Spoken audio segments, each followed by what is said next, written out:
Welcome back to ScaryTale. Tonight, we invite you inside a building that holds more than just relics from the past. Some museums preserve history. Others trap it. This is the museum that changes overnight.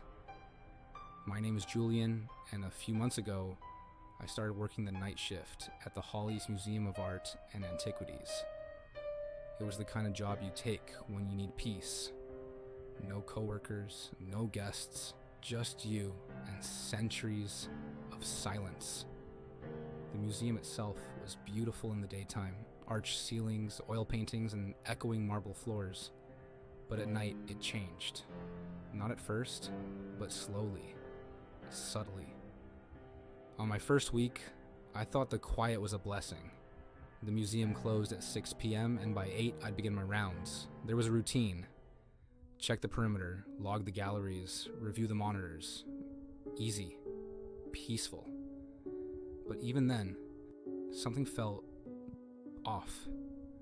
The halls seemed longer at night, the lights dimmer. Some rooms felt colder, like someone had just stepped out before I arrived. The first real change happened on a Thursday. I was walking through the West Gallery when I noticed a painting missing. It was a large canvas. The boy in blue, I remembered it clearly.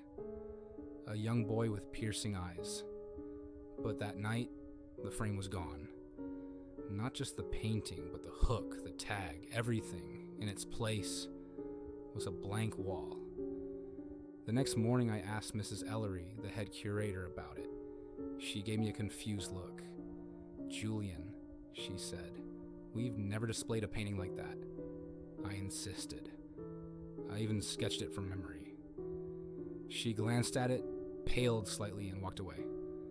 I checked the digital records. Nothing.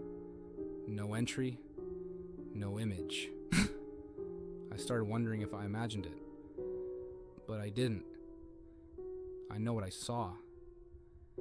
That weekend, things escalated. In the Natural History Wing, there used to be a towering T-Rex skeleton at the center. But during my Saturday shift, it was replaced. Not moved. Replaced. In its place was a full-scale 1950s diner. Booths, neon signs, even soft music playing from a fake jukebox. It looked real. Too real. There was a mannequin behind the counter dressed as a waitress, her smile frozen, but her eyes, they seemed aware, watching. I stepped back, breath catching. I'd been in that wing dozens of times. That diner had never been there. When I checked the cameras in the security office, the feed showed an empty room. Just polished floors and a dusty pedestal where the skeleton had once stood. And then, I saw him. On the camera in Gallery B, a tall man stood facing the lens. He wore an old staff uniform, the kind I'd seen in the museum's black and white photos. His face was shadowed, but I knew it. My grandfather. He died when I was 11. I told myself it was just stress, fatigue, imagination. But night after night, the museum kept changing. Exhibits moved, rooms rearranged. Artifacts I'd never seen before appeared. Some were personal. In one hall, my childhood drawings were displayed behind glass. Another held a perfect replica of my bedroom from when I was 7. Even the stain on the carpet from where I spilled grape juice. That night I left early. I told myself I was done. But the next night, I returned. I don't know why. Maybe I needed to know. Needed to understand what the museum wanted. When I walked in, the front doors locked behind me. I turned, pulled, even banged on them. Nothing. The security office was gone.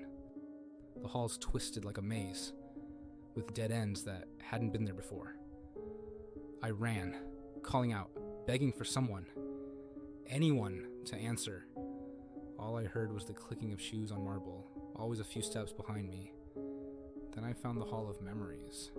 It wasn't labeled. I just knew.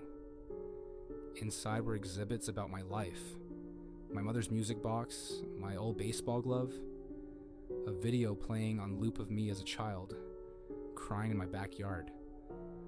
How did they have that footage? How did they know? I turned to leave, but the hallway behind me was gone. In its place stood the boy in blue. Not a painting. Him. He stood in the hallway, flesh and blood smiling slightly. His eyes were glassy, like oil paint come to life. He raised his hand and pointed behind me. I turned.